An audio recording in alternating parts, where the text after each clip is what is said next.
Metallic sphere of radius, 3 sphere दे रखे आपके पास, एक 6 सेंटीमीटर का है, एक 8 सेंटीमीटर का, एक 10 सेंटीमीटर का, तीनों की रेडियस के आपके पास अलग अलग है। Are melted to form a single solid sphere, तीनों को पिघला के एक इकट्ठा स्पीयर बना दिया।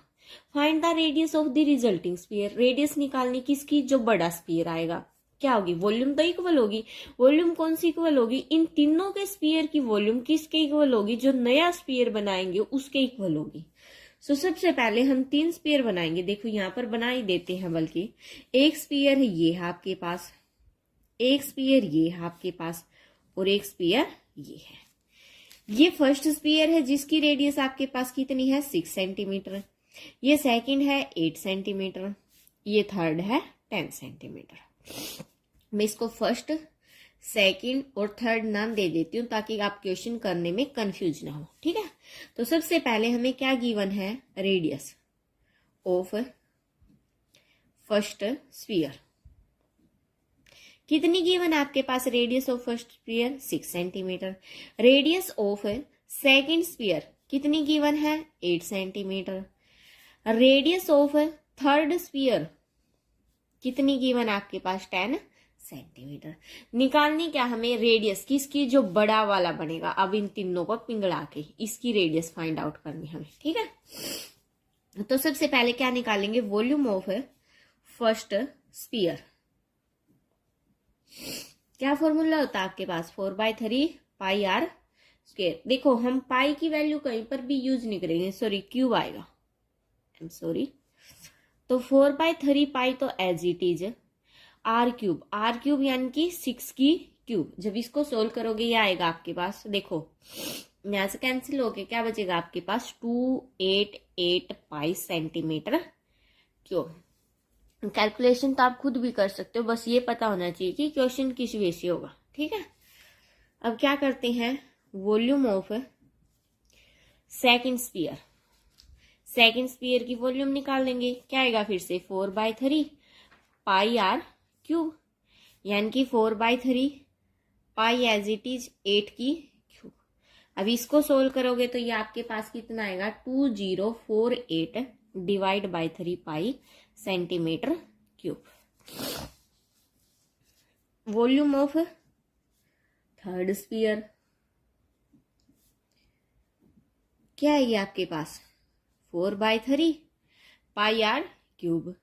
सिमिलरली वही है, 4/3 पाई इंटू क्या हो जाएगा, आर कितना है, 10 की क्यूब। तो ये आएगा आपके पास 4,000 divide by 3 pi centimetre cube.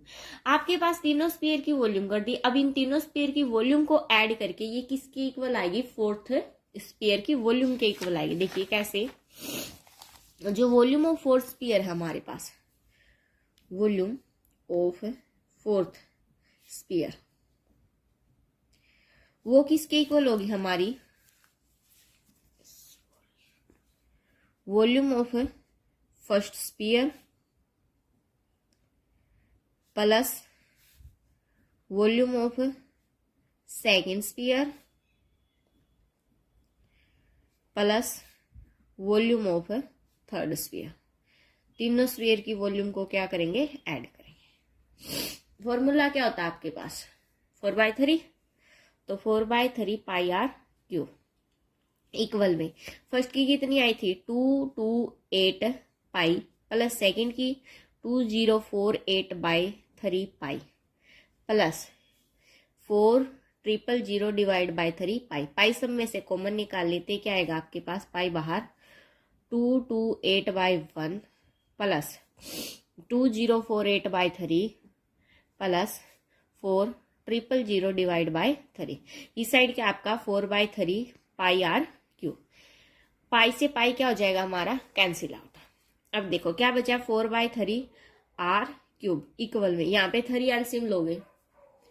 जब आप यहाँ पे एलसीएम लोगे तो ये आएगा आपके पास 6912 डिवाइड बाय 3। 3 से 3 भी क्या हो जाएगा आपका, कैंसिल हो जाएगा। आर क्यूब किसके इक्वल आएगा आपका, 6912 डिवाइड बाय 4 मल्टीप्लाई में इस साइड आके डिवाइड में कैंसिल आउट करेंगे तो ये आपके पास क्या बचेगा 1728। सो आर क्यूब यहां से आपका किसके इक्वल आ गया 1728 है। और 1728 को क्या लिख सकते हैं हम 12 की क्यूब लिखेंगे, ठीक है, आर क्यूब इक्वल टू 12 की cube. If power are same क्या लिखेंगे, if power are same then the base are same, base are same या इक्वल।